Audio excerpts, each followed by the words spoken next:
नमस्कार मंडळी, शुभ सकाळ. श्री गुरुदेव दत्त. तर तुम्ही म्हणत असाल, हे सकाळी सकाळी असे काय करत आहेत? ते कुठे आग विझवायला गेले आहेत?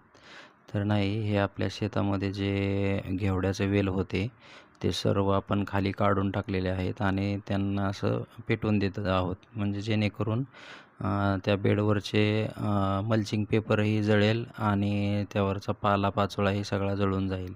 त्यासाठी आपण हे असं प्लॉट रिकामं करण्यासाठी हे पेटवून दिले आहे.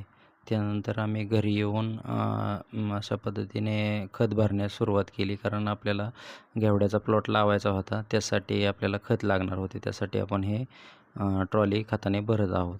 त्यानंतर संध्याकाळी आम्ही शेतामध्ये गेलो, कारण आज गहू काढण्यासाठी मशीन येणार होती. वातावरण हे असे झाले होते की कधीही पाऊस येऊ शकतो. तर अशा पद्धतीने आपला हा गव्हाचा प्लॉट आहे. हा प्लॉट काढायला आलेला आहे. त्यासाठी आपण हे मशीन हार्वेस्टर आज बोलवलेलं आहे. हार्वेस्टर आल्यानंतर हार्वेस्टरने आपलं काम चालू केलं. गहू हा आपला अर्धा एकर होता.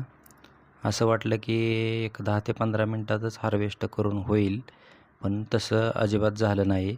कारण थोड्याच वेळात हार्वेस्टरची चेन तुटली आणि आपलं काम ठप्प झालं. त्यानंतर त्यांनी हार्वेस्टर दुरुस्त करण्याचा प्रयत्न केला. एक चेन काढून त्याच्या जागी नवीन चेन टाकत होते. पण ती नवीन चेन टाकताना त्यांना खूप त्रास होत होता, म्हणजे चेन बसतच नव्हती. तर त्यांनी खूप प्रयत्न करून करून ती चेन बसवण्याचा प्रयत्न केला आणि शेवटी आपली मशीन चालू झाली.